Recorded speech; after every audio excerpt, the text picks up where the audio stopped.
Hey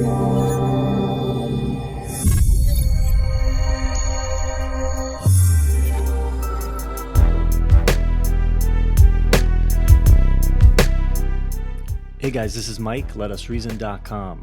I want to talk about 3 common errors in the world of Bible prophecy, or eschatology, the study of the end times. There are 3 misconceptions that people have that cause them to go off track in their thinking and understanding. I'm just going to focus on 3 today. There's many. But let me narrow things down a bit. So this is a channel that discusses Bible prophecy from a pre-trib, dispensational, premillennial standpoint. And I say all that because my goal today is not to critique any other views. Everything I'm going to talk about today comes from within our own dispensational community. There's 3 common errors or misconceptions that people within the pre-trib, pre-mill dispensational community often get confused on. And they're things that are commonly taught even by, I think, very prominent people who are very good teachers. But I'm going to show you today why I think they're incorrect. And the consequence of believing in these errors is that with each successive one that you believe in, your understanding of what the Bible is actually trying to communicate to you is going to be further and further impaired. This channel, for the most part, is all about trying to educate people on sound eschatology, biblical eschatology, trying to be as biblical and as biblically precise as possible. A big hurdle, I think, in doing all of that is for us to see what the scriptures tell us without our existing assumptions or presuppositions, the biases, the lenses that we all look through. We all have them. We all have certain assumptions that we've never really used the actual biblical text to challenge. We've just accepted them as true, and they keep getting repeated in our community. We keep hearing people repeat them to the point where we think it's just fact. Even popular teachers and on social media. And it becomes this popular truth, but it's not actually supported by the Bible, which is all that matters. So we all have to try our best to look at things without or outside of our current assumptions, because it's our assumptions that are going to often drag us further away from the truth. And then we end up further and further away. We need higher standards for accepting something as true and as biblical, not just because we're hearing it from somebody, even good people. So we need higher standards, not lower standards. So I want to challenge 3 common errors, 3 common misconceptions, 3 common assumptions, however you want to think of it, that dispensationalists often get wrong. And you guys that follow my channel know that I often critique popular pre-trib teachings. In fact, I critique our teachings more than I critique that of other eschatological persuasions, let's say. When they get off track, because we have to stay biblical and we have to fight to keep things true and sound. So I'm going to try to not include too many of the subjects that I've recently talked about in this video. I'm going to mainly try to focus as much as possible on things that I haven't yet recently made an entire video discussing. Well, I'm going to start with what I think is the biggest misconception or assumption that people make. And this is one that's very common even among scholarly people. But in order for us to have a highly precise biblical understanding of the sequence of eschatology, this is something that we need to get right. And it's this, that the tribulation and the day of the Lord, meaning in its broadest sense, are not synonyms, and they do not begin at the same time. Let that sink in for a second. I'll repeat it. Because the message that we often hear is that they are synonyms, or that they do begin at the same time. I'm here to say today that it is not true. I'll say it again. The tribulation and the day of the Lord, I'm talking about the broad sense of the day of the Lord, not the climactic sense. We'll talk more about that, are not synonyms, and they do not begin at the same time. So over the years, it's been common for dispensational scholars to embrace the assumption, and I say assumption, that the broad day of the Lord and the tribulation, or also called Daniel's 70th week, are equivalent terms or at least that they begin at the same time. And it remains today as, I think, one of the major weaknesses of the conventional paradigm. Now, actually, there's at least one major biblical reason why this assumption cannot be accurate. We're going to talk about it. And this is a big underlying topic in my book, The Missing Key. I obviously can't go over everything here. It's an over 300-page book, but I'll try to break down some of the basic points. And while I introduce this common assumption or error, I'll put up a chart that should help you to recognize exactly what I'm advocating as far as the chronology of the end times and how these two terms, the day of the Lord and the tribulation, interact. In other words, what their true connection from a timing standpoint is. So, what I'm saying is that the absolute beginning point of what we think of as the end times or eschatology is the beginning of a period of time that the Bible calls the day of the Lord. When the present church age that we're in right now ends, the day of the Lord immediately begins. The day of the Lord is the next age of time. But the day of the Lord is a concept or a term in the scriptures that has a bit of complexity to it, because the Bible uses it in two different senses or in two different ways in terms of the end times.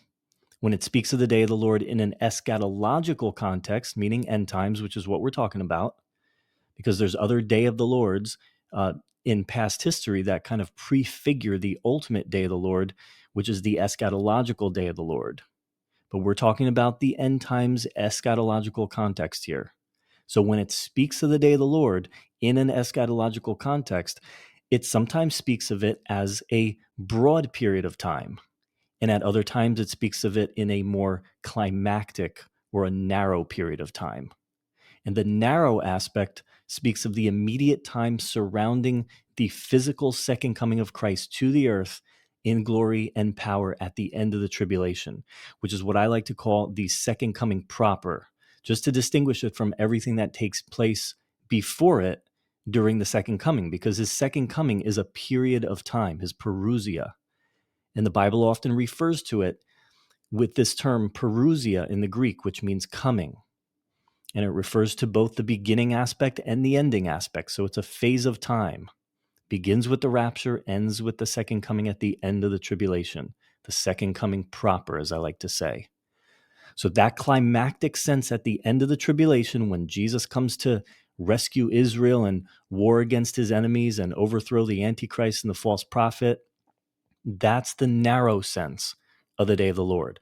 But the broad sense is much wider than that, let's say. It's a more broad period of time. And we'll talk about that now. Of course, I don't have time to, in this video, to go through all the scripture passages that prove this. But I have a chapter on it in the book. I also have a video that goes in depth on this called What is the Day of the Lord? It's from way back. So you have to go look for it. And I show how this term gets used throughout the Old Testament. But once we get to the New Testament, there's a further aspect of it that gets brought out. It's something that wasn't prominently talked about in the Old Testament. And it's that this period, the day of the Lord in its broad sense, takes place simultaneously with an event called the rapture of the church, when the church gets supernaturally removed from the planet. It's a rescue of the righteous people at the absolute opening of what we call the end times, this period of time called the broad day of the Lord. And this is important because we need to know when this period begins and when it ends. Talking about the broad day, we need to know when the broad day begins and when it ends in order to understand how it relates to the tribulation as a period, which is the whole point of what we're discussing right now. So the rapture is the opening event of the broad day of the Lord. And this is also a huge topic in my book, so I'm trying to summarize things here. And what we find when we search the scriptures is that it clearly presents both events, the rapture and the broad day, as being imminent, which means that it can happen at any moment. But since the Bible also tells us that the rapture of the church has a temporal or a timing connection chronologically with the day of the Lord, they have this connection, They both can't take place completely independently or randomly related to each other. They're connected. The rapture is part of this end times program called the Day of the Lord. Since the Bible makes that very clear to us, then logically the only way they can both be seen as imminent is if they take place simultaneously. Otherwise, if one were to occur first, then it would negate the other one from being imminent, since the occurrence of the first would act as a forewarning or even a prerequisite for the other. If they weren't temporally connected now, they could each be imminent, independent of each other. But since they're temporally connected, they both can't be imminent unless they occur together simultaneously. And so that's a logically implicit way that the Bible teaches us this, but it also shows us this explicitly. It just comes out and says it. It explicitly teaches us over and over that the rescue aspect, meaning the rapture, the rescue of the righteous, and the judgment aspect, the beginning of the broad day of the Lord, when judgment occurs and when it begins, occurs simultaneously. And Jesus begins this right in his famous Perusia teachings in the Gospels, when he started to talk about his return. And in every case, he reveals that it's going to occur with a simultaneous rescue of the righteous and an immediate outpouring of judgment on the wicked. That's why he uses the Noah and the Lot analogies as a template or a prophetic pattern to teach his disciples about how to expect his second advent or his Perusia to begin, to take place. And in both cases, both of these examples, there's a same-day rescue of the righteous with immediate judgment falling on the wicked who are left. This is not debatable because in the actual text itself, when Jesus talks about both of these, this is a main aspect, this simultaneous occurrence. This is a main aspect that he specifically emphasizes. And so I have lots of recent content on this topic on my channel, so I won't go any further into it here. I don't want to make this all about that, but it's kind of just necessary. We're building the groundwork. But then all through the epistles, we mentioned the Gospels, but then all through the epistles and even Revelation, the rapture and the broad day are always portrayed as happening simultaneously. Now, nobody's ever talking about this, so you guys might not be familiar with this, but I show it in depth in my book. I talk about it in my videos. I write articles about this. There's a lot of information out there for you guys to vet what I'm saying, to see that it's absolutely true. And so the New Testament is unified in this testimony. And it's so important to us because it helps us to understand the beginning of the broad day, because that's what we need to understand in order to compare it then to the tribulation. So this is important information to us. So the next thing then we need to talk about is when the broad day ends. We're trying to understand when it begins and ends because the Bible tells us a lot about when the tribulation begins and ends. So we're trying to compare the two to see, are they the same period? Do they begin at the same time, end at the same time? How do they relate to each other in a timeline? That's what we're trying to do here. So let's talk about how the broad day ends. Well, the answer is that it ends with the ending of the millennial kingdom. The millennial kingdom takes place after the end of the tribulation, and the end of the millennial kingdom is the end of the broad day of the Lord. So the millennial kingdom is part of the broad day of the Lord. And this is when, at the end of the tribulation, as this millennial kingdom begins, this is when Jesus has just defeated his enemies at the second coming proper, and then he sets up this 1,000-year kingdom on the earth. And this is all part of the broad day of the Lord. And we know this for absolute certain because even when we look in the Old Testament and we see how it uses this term day of the Lord, we find that it always begins by describing the judgment aspect. It calls it by name, the day of the Lord. It talks about the judgment. But then in all of these narratives, it then turns to a blessing aspect and it begins to describe the millennial kingdom. But the key is that it continues to use the same reference point of the day of the Lord. It continues to call it in that day. Well, what day? Well, the day that it began describing, when it was talking about the judgment phase, the day of the Lord. It just continues then into the blessing phase, and it keeps calling it in that day, in that day. And so it moves from the judgment to the blessing, but it continues to be called that day. So again, I show all the key passages both in the book and in that video that I mentioned. I also have several articles on this that you can find on my website. So you can get all this information for free. I'm not trying to tell you need to buy something. Please go look it up for free. And if you're further interested in getting more deeper content, then get the book. But look at all the free stuff first. So I can't show them all in this video for sake of time, but I'm showing you where to find them. So if you're interested, seek them out. Be a Berean. Put what I'm saying to the test. But I promise you, you'll see that it's true.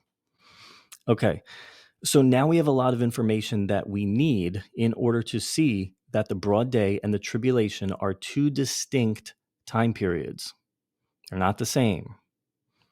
But we still don't really have enough information in order to definitively say that they don't begin at the same time, because that's very important to us here.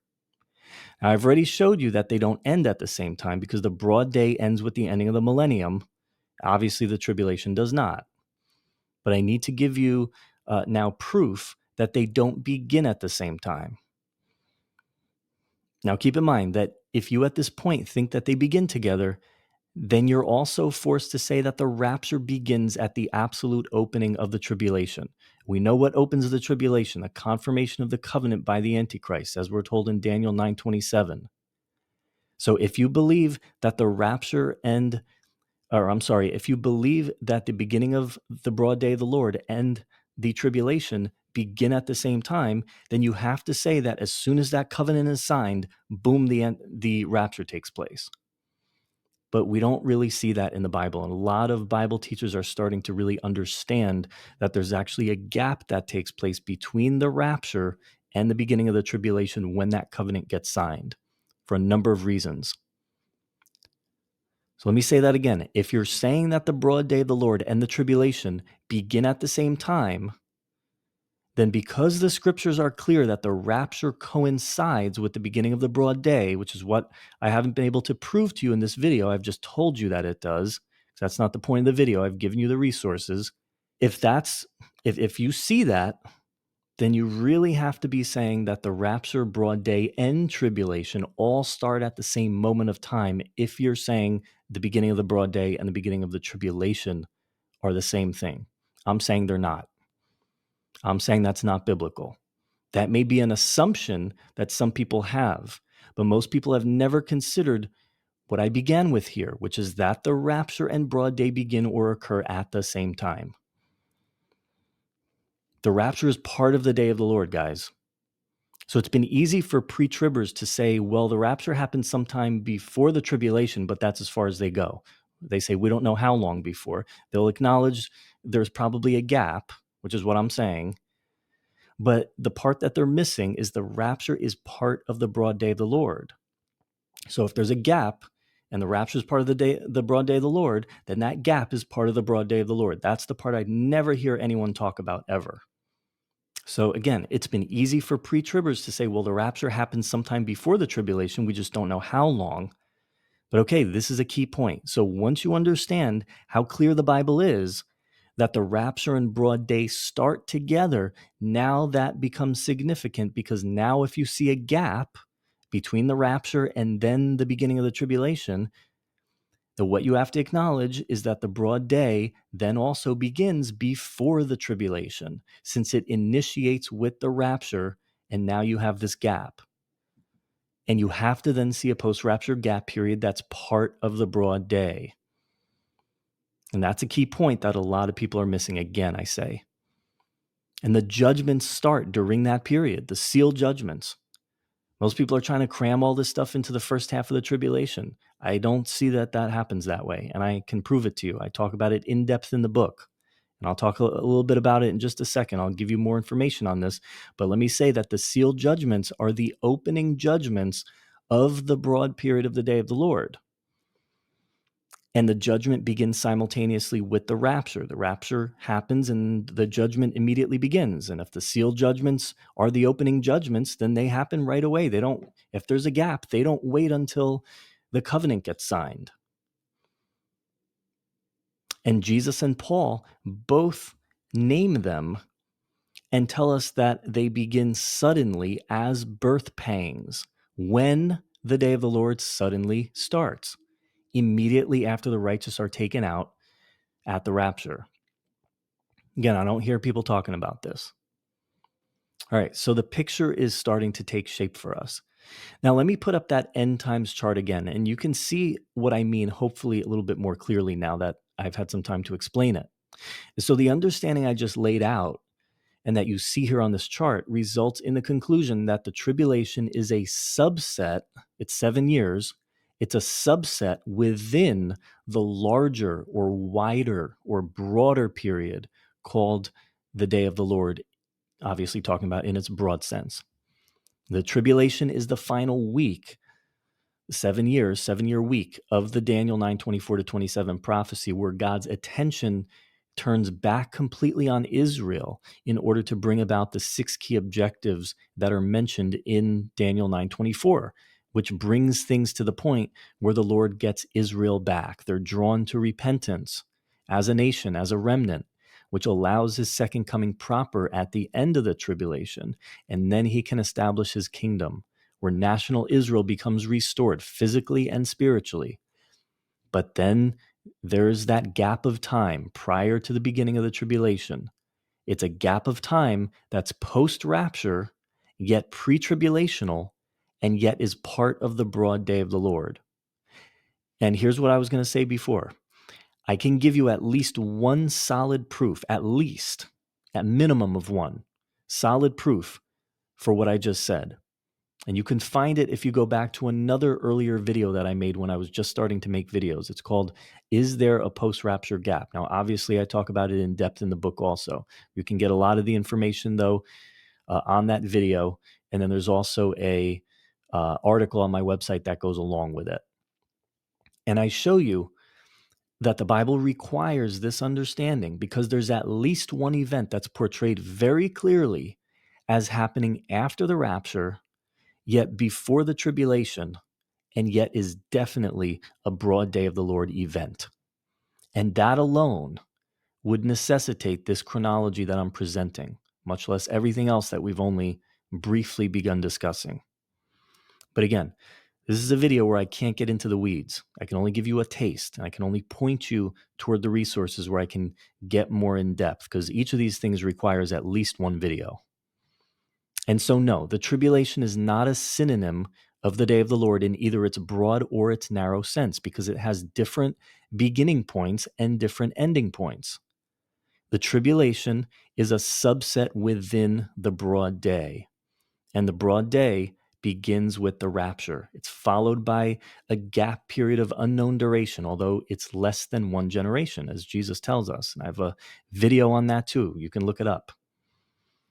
And at some point, then the tribulation begins, and it's demarcated by the Antichrist confirmation of a covenant. So I hope everyone gets that. Okay, so we need to move on now to the second common misconception that we're going to talk about, which is the idea that the world is going to be in total chaos and total upheaval immediately before the rapture. And this seems to be the expectation that I hear and that I've heard for a long time of all the popular, what I like to call rapture entertainment channels, because everything they say seems to align much more with hype and sensationalism and trying to get you excited and hook people's interest, rather than aligning with what the Bible actually says. Now, I have no idea at all where this notion came from that things are going to be so awful on the earth right before the tribulation, right before the rapture. I don't know where that came from, but it doesn't come from the Bible. The Bible actually says the direct opposite. It tells us that the setting or the context immediately prior to the sudden beginning of the day of the Lord is one of routine, relative normalcy, mundaneness, relative calm, where people are expecting peace and safety and they're going about their lives as usual, marrying, giving in marriage, sowing, reaping, buying, selling. It's life as usual. There's no signs at all that anything is wrong or anything is coming. So much so that I'm going to show you, people at that time are pictured in the Bible as doubting that there ever will be a second coming of Christ, that there will be a parousia, because they see nothing happening in the world to convince themselves of it. It just seems like everything is perfectly normal. And then out of that context of relative normalcy, suddenly the righteous are removed, and then immediate judgment falls on the wicked who are left behind, like the sudden beginning of birth pangs. And because this is a little bit of a quicker topic to deal with than the last one, I don't have so much to set up for you. Then I have some time to show you a couple of specific passages that deal with this subject. Now, all this originally comes from Jesus's Parousia teachings in the Gospels, which begin in Luke 12, continue in Luke 17, and then the three recordings of the Olivet Discourse, Matthew 24, Mark 13, Luke 21. All of them describe the sudden onset of the broad day judgments and the simultaneous removal of the righteous, which the only context that fits with this is the absolute beginning of this period that we call the end times, the beginning of the broad day of the Lord. And I'm going to continue to show you this. As we said earlier, he uses Old Testament examples like the flood of Noah and also Lot, right? Where the righteous were removed to a place of safety, and then immediately, the same day, this is clear, it's emphasized by Jesus, the same day, judgment fell. Same thing with the example in Lot, where the righteous are removed from Sodom, and then immediately that same day, judgment begins to fall on those who are left behind. And in both cases, Jesus describes the setting, because that's what we're talking about, the setting or the context immediately prior to the beginning of judgment and immediately prior to when the righteous are removed, or the rapture, as being one of routine normalcy. He says it himself. People are going about their normal routines, seemingly without a care in the world. They're buying, they're selling, planting, marrying, all those things, activities of daily life. And this setting of routine normalcy, relative normalcy, because nothing's ever perfect, but relative normalcy, this context is limiting. What do I mean by that? Because it's the opposite of what Jesus had just described earlier in these discourses when he first talks about the sequence of cosmic judgment signs happening during, not prior to, during the broad day, where life is anything but routine and normal. He starts with the beginning of birth pang signs. There's all these cosmic judgment events. Then he talks about the tribulation signs, the abomination of desolation, and then finally his coming in the sky at the end of the tribulation. And then when we get to Revelation, we see it described in much more detail. It breaks it down into being, the seals and the trumpets and the bowls. And so all of this stuff is described as the worst period of time in the history of the planet. So this description of routine normalcy, people just kind of going about their life, it can in no way align or harmonize with a period anytime after the judgment starts. It's not talking about right before the end of the tribulation. It can't be. It doesn't fit. The context just doesn't allow it. The second coming proper at the end of the tribulation is not the beginning of judgment either. That's the culmination or the climax or the ending of a long sequence of judgment signs. The seals, the trumpets, the bowls, everything else. Not the absolute beginning of judgment that takes place in a way that takes an unsuspecting world off guard. No, it's the opposite of that. And so there's a lot more that I can say about that. But the only context in eschatology, in all of what the Bible tells us about the end times, the only context in all of eschatology where the righteous are removed at the same time that the judgment begins, keyword begins, not ends, begins to fall on the wicked, taking them off guard, meaning it hasn't happened yet, meaning they don't know what's going to happen, and then suddenly, boom, it just happens and begins. The only context for this, where it happens out of a setting of routine normalcy, when nothing out of the ordinary was happening before that, is the beginning of the broad day of the Lord when the rapture takes place.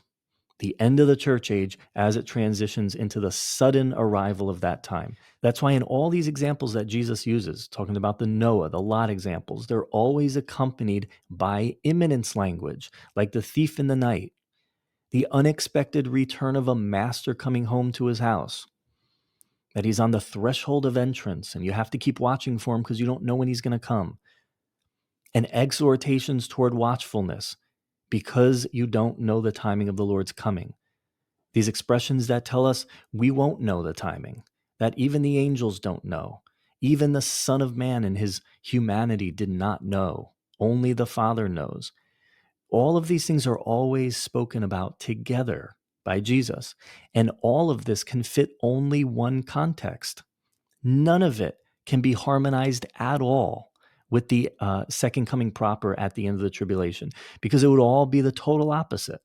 The world can only be taken off guard by an imminent, signless, sudden, unpredictable, any moment parousia once. It can only take the world off guard once at the very beginning of this whole long period.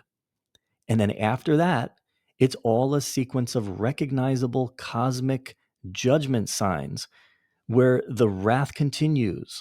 And the world at that time, we're told, knows exactly what's going on. As they themselves say, they verbally say it. As early as the sixth seal in Revelation, they verbally acknowledge it. As they're scrambling to hide in the rocks and the caves in the earth, they say, we're facing the wrath of God in the day of the Lord. And they later prepare to do battle with him for when he's going to come at the end of the tribulation, because they expect him to come.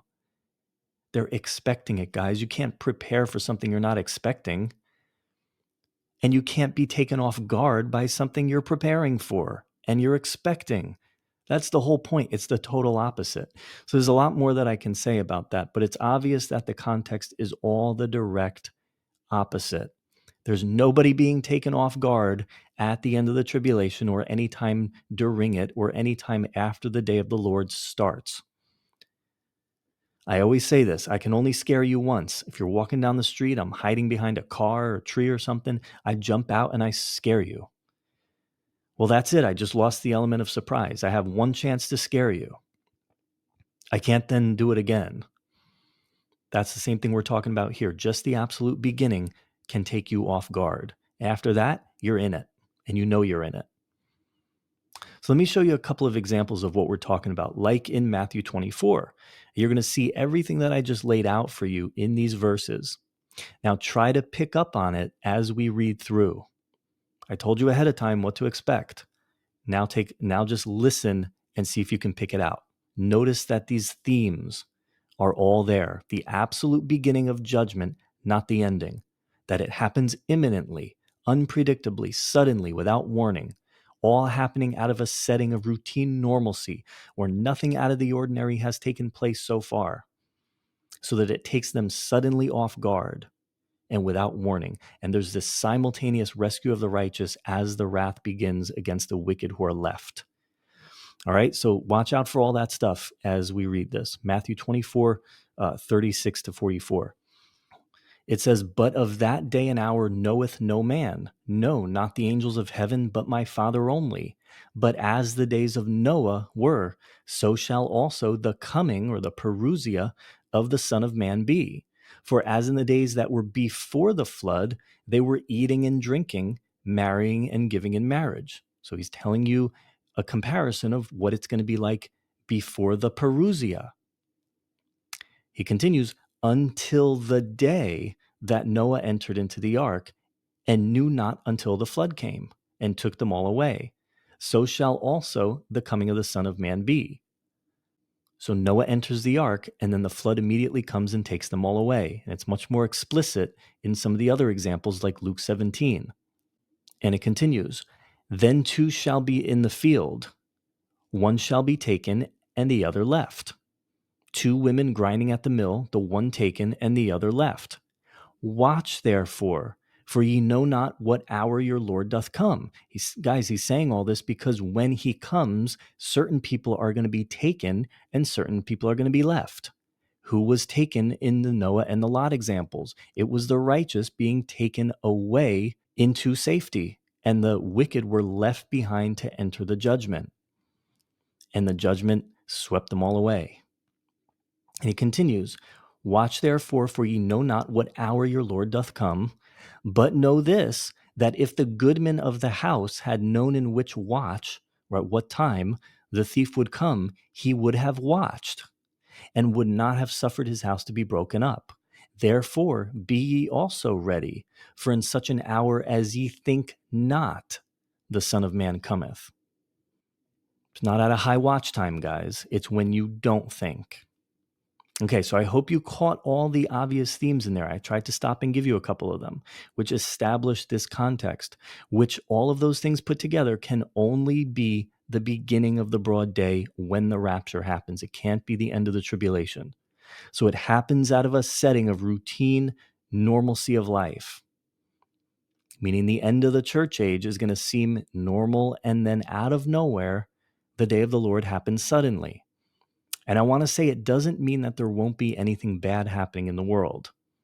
But the point is that overall, it's life as usual for the majority of people. The point is that there's no eschatological judgment that's happening. There's no global cosmic revelation judgments taking place where even the kings of the earth are fleeing to the mountains, as we're told, and everything's in a state of upheaval, and the celestial bodies are being darkened, and there's rampant conflict and chaos, like is going to happen in the day of the Lord. There's none of that at this time, at the end of the church age.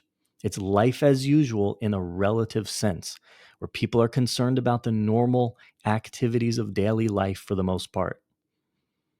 That's what Jesus is conveying here. And then out of that context, the broad day judgments suddenly come like a snare upon the earth, or a trap, which is how he phrases it if you read the Luke 21 account of the Olivet Discourse. And that state of relative normalcy is the continual context, even when we look into the epistles, showing you that this is how the epistolary writers like Paul and Peter, that's how they understood it. Just like what Jesus just taught, just like I'm telling you, that's how they understood it, because they say the same thing. I'm going to show you. So we see this in the writings of Paul. Come with me to 1 Thessalonians 5, 2-3. It's a passage I've spoken about a lot in recent videos, and it shows us this context. And you'll see the same idioms, the same language, the same subjects, the same speech that Jesus used in Matthew 24 also here, which we would expect because, like I said, it's obvious Paul got his understanding that he expresses here from those Perusia teachings of Jesus, like the Olivet Discourse that we were just talking about. And he says this, for yourselves know perfectly that the day of the Lord, meaning in its broad sense, so cometh as a thief in the night. It's talking about the coming, the absolute beginning of the broad day of the Lord, not the ending, the beginning. For when they shall say peace and safety, then sudden destruction cometh upon them as travail upon a woman with child, and they shall not escape. So the setting immediately prior to the sudden onset of the broad day is one of relative normalcy, where people are expecting peace and safety. And then out of nowhere, the sudden destruction, the sudden judgments of the day of the Lord fall on the world. And Paul compares it to the way labor pains just come out of nowhere on a pregnant woman. It's the absolute beginning of a series or a sequence of judgment, like the labor pains are also a series or a sequence of painful events that begin suddenly at a point in time where there was no labor pangs before that, and then they start. This is what he's talking about.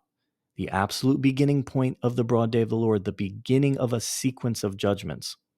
Just like the labor pains, they start and then they continue for a period of time until the baby's born. Or in this case, the judgments continue and escalate until the Lord comes at the second coming proper. This is how Jesus also described the beginning of judgments of this time period. Look back to Matthew 24. He also called them the beginning of birth pang signs. So Jesus and Paul are both saying the exact same thing, as we should expect, and even using the same Greek word odin, which means birth pangs, labor pangs, travail.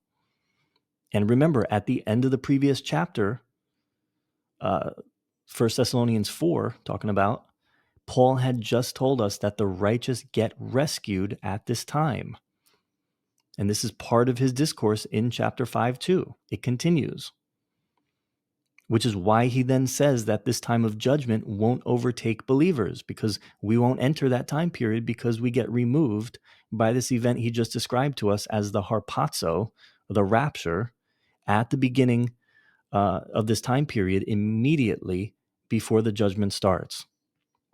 That's why he could just introduce the rapture at the end of chapter 4 and then seamlessly flow into his discussion in chapter 5, where he starts to talk about the timing aspect, and he just refers to it as the day of the Lord, because the rapture is the opening event of the day of the Lord. They happen simultaneously, which is why he can say, this isn't going to overtake you. You get raptured out immediately before it starts.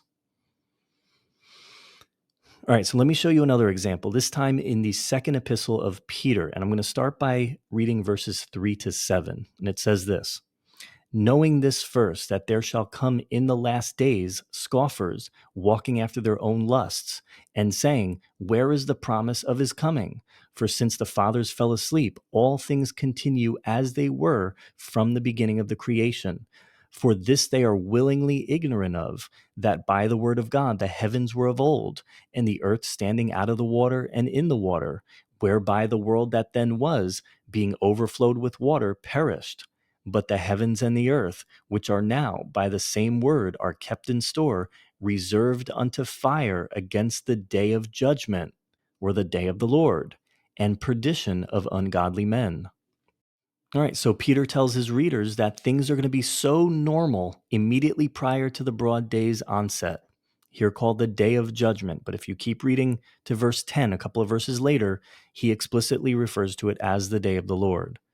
But he says it's going to be so normal leading up to that time period that the unbelievers of that time will point to its routineness, its normalcy, as proof that the Lord's coming will never occur. Now, that's the total opposite of what we hear from most of these end times entertainers, these channels on YouTube, and even many Bible prophecy teachers who seem to be under the impression that things are going to get worse and worse, and it's going to be some kind of time period of chaos right before the rapture. No, the Bible says the opposite, and you can see it right here.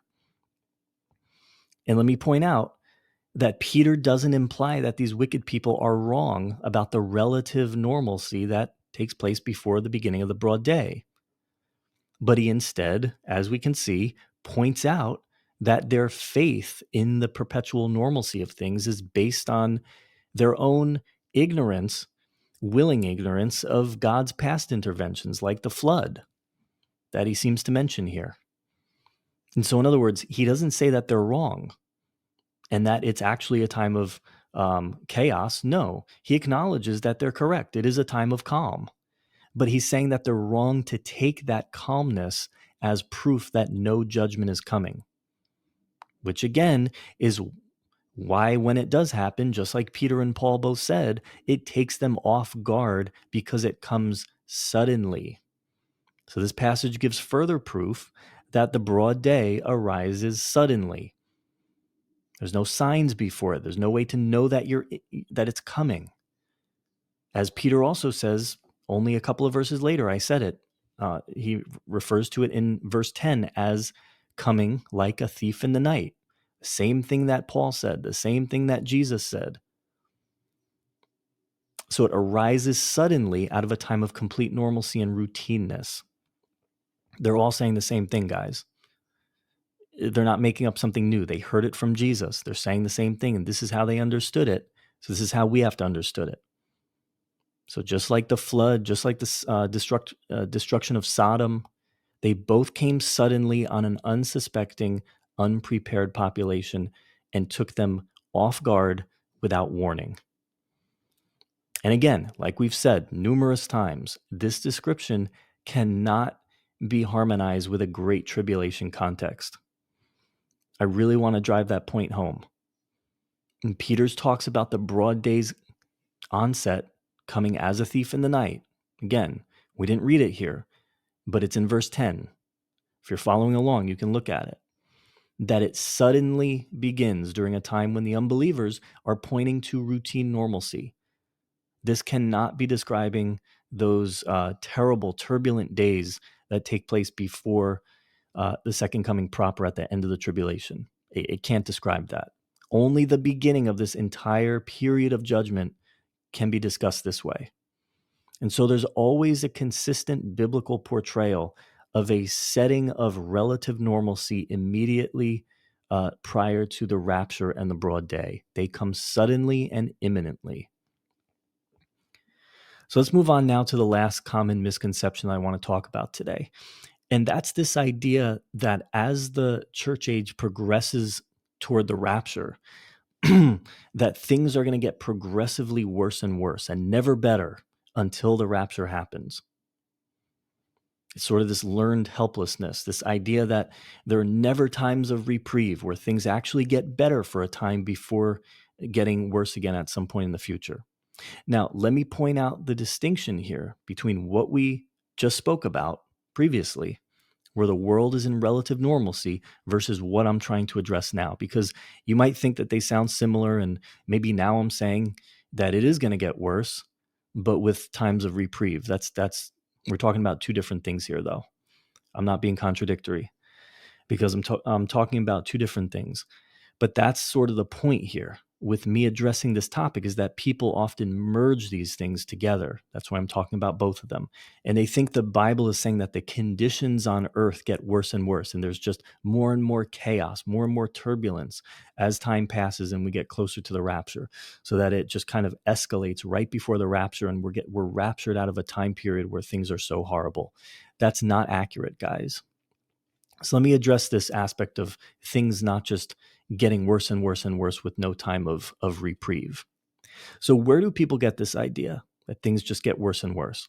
Well, it's mainly from Paul's letters to Timothy, where he tells Timothy, who himself is a local pastor, what to expect as the church age continues. So he's not discouraged by it, so that he knows what's coming. And let me read to you this passage. I'm going to start and read almost the entire thing. So, verse 1 starts by saying, "This know also that in the last days perilous times shall come. For men shall be lovers of their own selves, covetous, boasters, proud, blasphemers, disobedient to parents, unthankful, unholy, without natural affection, truce breakers, false accusers, incontinent, fierce, despisers of those that are good, traitors, heady, high minded, lovers of pleasure more than lovers of God, having a form of godliness, but denying the power thereof. From such turn away. For of this sort are they which creep into houses and lead captive silly women laden with sins, led away with diverse lusts, ever learning and never able to come to the knowledge of the truth. Now, as Jannes and Jambres withstood Moses, so do these also resist the truth. Men of corrupt minds, reprobate concerning the faith. But they shall proceed no further, for their folly shall be manifest unto all men, as theirs also was. But thou hast fully known my doctrine, manner of life, purpose, faith, longsuffering, charity, patience, persecutions, afflictions, which came unto me at Antioch, Iconium, and Lystra, what persecutions I endured. But out of them all the Lord delivered me. Yea, and all that will live godly in Christ Jesus shall suffer persecution. But evil men and seducers shall wax worse and worse. That's one of the key terms there. Wax worse and worse. Deceiving and being deceived. That's 2 Timothy 3, 1 to 13. All right, so there's something that we need to talk about first. I don't want anyone to be confused about when Paul mentions that in the last days, perilous times shall come. So some people think that the last days refers to the end times, but that's not exactly true. There's a distinction, a difference between last days and end times. Last days is a wider, broader period of time. It's a broader term, and it can include the end times. But the last days biblically refers to the time that we're in right now. it includes that in the church age. It includes the church age going all the way back to the first coming of Jesus, because the first coming of Jesus was called a last days event explicitly in numerous passages. I can just give you a couple off the top of my head. 1 Peter 1:20, Hebrews 1:1-3. There's a handful of them. You can look them up. I have them all in my book too. But Paul is not focusing on the end times, meaning the day of the Lord. He's just saying that as the church age continues, these themes of spiritual deception, false teachers would continue. It's an expectation in the church. So he's talking about things that Timothy can expect to experience in the church and deal with as a pastor, like persecution against godly people, which is expected in the world. It's one of the few constants in life. You will be persecuted.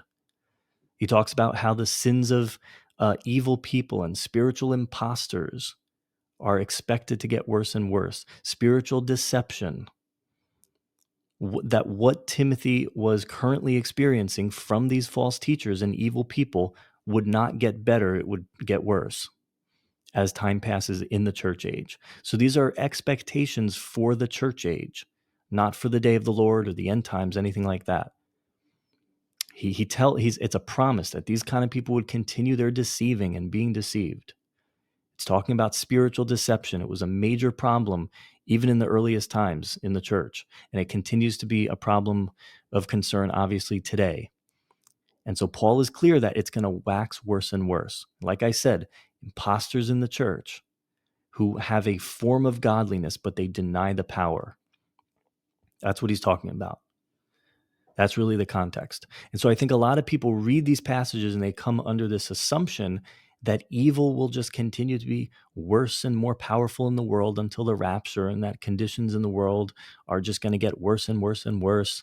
Every moment that goes by, it gets a little bit worse, and that we can just expect the government to be more and more wicked, and every institution in society is going to be more and more wicked. It'll never get better ever for any period of time, and that there's almost no reason to even vote or participate in society or anything positive, because we're told it's going to wax worse and worse. That's the mentality of a lot of people today. And so they come to the conclusion that there's no point in trying to stop it because the Bible just says it's going to get worse. So people become obsessed with, when is the rapture going to happen? And they sort of become reclusive and they just pull away from everything, and they don't try to do their part to restrain wickedness in the world and to elect people who will take the right side of certain issues and work as part of a representative government that we're blessed to have to restrain wickedness in the world. But that's not the message that this verse is conveying, guys, because in other passages, plenty of other passages, like in Jesus's parable of the 10 talents, in Luke 19:13, he talks about how the departing king instructs his servants to occupy till he comes. This means that we should be about our Father's business. We should be affecting the world positively at every level. We should be spreading the gospel, the truth of Jesus Christ, and that includes electing a government that's going to allow us to continue to do that. We're told to be busy spreading the truth of Jesus Christ to our society, affecting it for the good at every level with the truth and the values of the scriptures, biblical values. Jesus also says in John 9:4, he says, I must work the works of him that sent me while it's day. The night cometh when no man can work. And so the message also to us is that we should work for the Lord, be about his business while we can, while we're here, while we have time to do it, because he can come imminently at any moment and it all stops and we're going to be taken out. And then you're not going to be able to. Your opportunity to affect people, to affect society, to affect everything in the world is going to end when you're taken out.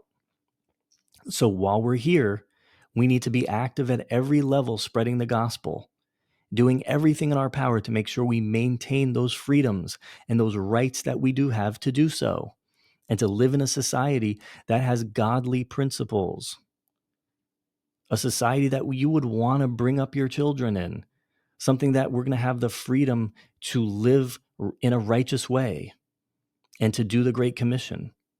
Because here's a question, guys. Do you think it's easier to spread the gospel and fulfill the Great Commission and be obedient to what the Lord is telling us to do, to be busy about our Father's business?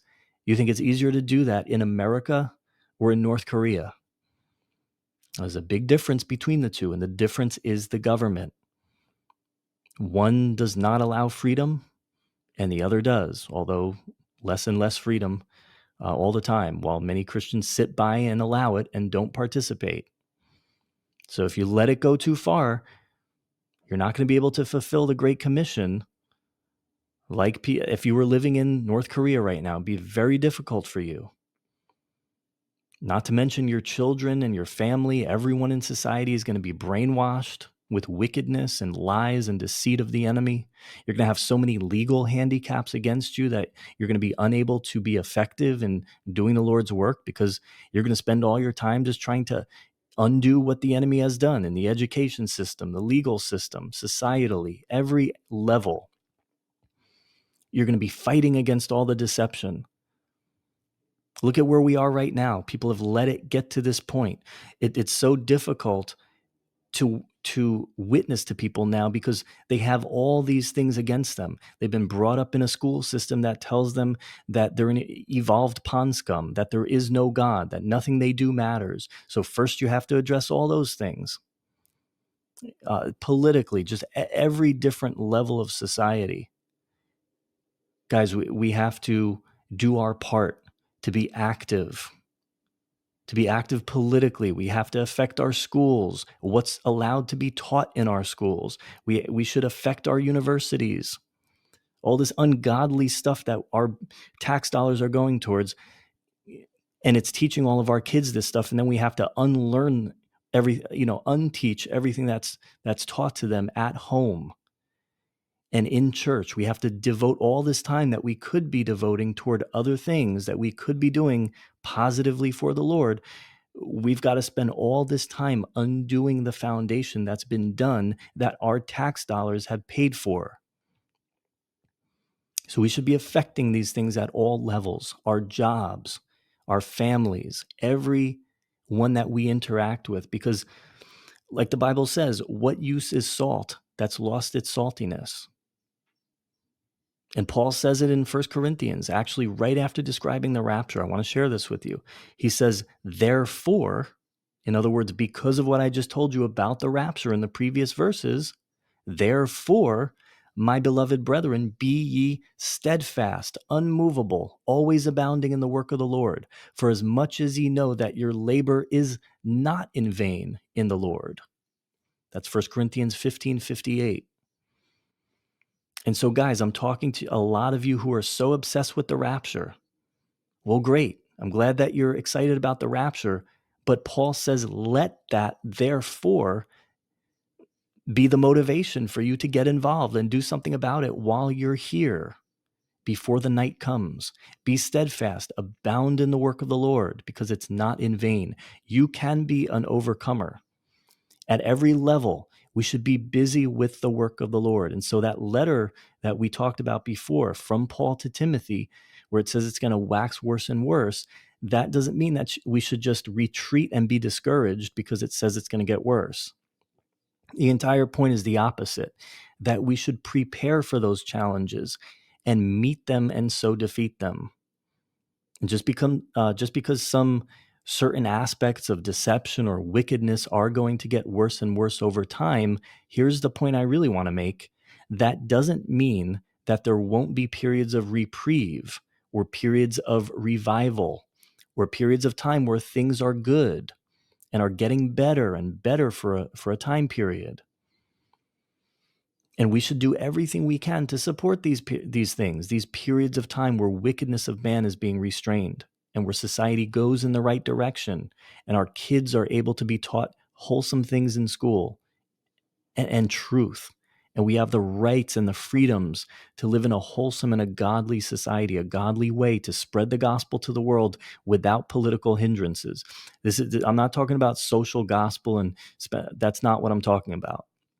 I'm just saying, making sure that you participate at least enough to maintain our rights and our freedoms, our liberties to be able to carry out the Great Commission without unnecessary political hindrances, to be able to live in a society where society is not set up so that the laws even oppose the things of God. But guys, I think we're in a time period right now that we're entering into a time period where we're going to see that reprieve. And it upsets me when I see Christians having this cynical attitude toward it. No, we've been blessed to live in a time where wickedness, and if you can't see this, keep watching. You're going to see it, where wickedness is in the process of being systematically exposed at every level. I really don't think many of you guys understand what's happening right now and what's about to happen over the next several years if the Lord tarries. And it's positive, not negative, but you need to get involved. If you don't embrace this time and get involved and get busy, we're going to squander an incredible opportunity to see a spiritual revival in the earth. As so many of these systems of corruption and deception that have been blanketed over people for such a long time are systematically brought down and light is shined upon the darkness. Guys, it's happening. So be positive, be involved, be motivated to do the work of the Lord in whatever sphere of influence you have. You may think it's minor, but be excited about it. Be dedicated to it. Because again, I think we're entering a time period, and we've been here for a while already, where some incredible things that most of us never thought were possible will be happening. I want to encourage you, because I know a lot of you are in this mindset where you think, oh, we're just in this horrible time period and we're just going to be persecuted till the rapture and we're going to be thwarted on every side. Nothing's going to happen. It's not necessarily true, guys. So my word to you right now is to be ready to be active, participate, be a representative for Christ in what might be the last big time of reprieve and potential revival before the rapture. What if there's an incredible time of reprieve, an incredible time of great awakening, and then out of that context, when everything is like usual, everything is normal, people are just going about their business because the systems that have oppressed people for so long are being removed systematically, and then everyone thinks everything's great, then the rapture happens, boom. The day of the Lord starts out of a time period where everyone is expecting peace and security. Think about it. It could happen that way, guys. So don't miss the opportunities that are coming as wickedness gets exposed. People's worldviews are going to be turned upside down. They're going to be seeking truth. Their hearts are going to be open in a way that we haven't seen in a long time. That's truly what I believe that we're on the verge of. And I'm excited to be alive at this incredible time in history. There's something very unique, very different about this time. And I think if you're in tune with the Spirit, I think you know it. I think you know that God is in this and that He's moving and is about to do some incredible things in the earth. I truly feel that. If you disagree and you can't see it, maybe it's because of the sources that you've exposed yourself to. Maybe it's because of what you pay attention all the time to all the time. And if you can't see it, then I'm sorry, but we're going to have to disagree on this issue. But once you see it, you can't unsee it. And I don't hear any other Bible prophecy channels or people talking like this. It's all very doom and gloom. And maybe you think so because that's what you're always exposing yourself to. And it concerns me that so many people are so asleep on this issue and they're actually seeing it in that total opposite way. Well, time will tell. All right, so that's the three different topics that I wanted to talk about today that I think are common misconceptions or things that people often get the wrong mindset about in the Bible prophecy world today. So to review, we concluded that number one, the broad day of the Lord and the tribulation are not synonyms and they don't begin at the same time. The tribulation is a subset within the larger period called the broad day.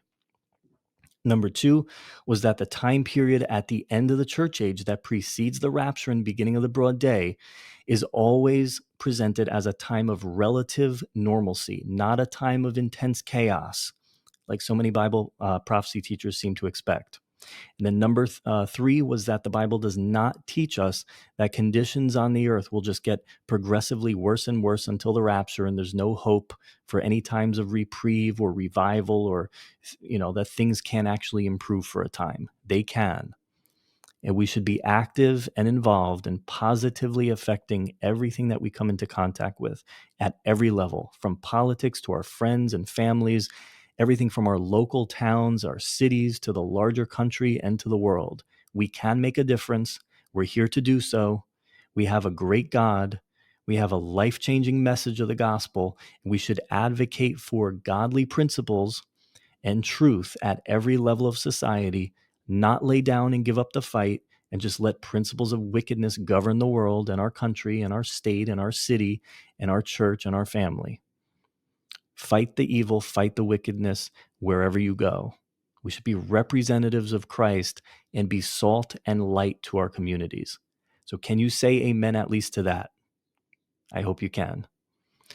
Well, I appreciate you guys watching, and I hope that you can keep an open mind to God's word as I try to do my best to convey truth in an unadulterated way, in a way that looks past the common assumptions and common presuppositions about these topics of Bible prophecy that I love to talk about. So I hope you can give this video a like and leave a comment, a question, maybe a topic that you'd like me to address in the future. And of course, I always appreciate when you guys share these videos and help me to reach a larger audience. So God bless you. Thank you guys for watching, and I will see you on the next video.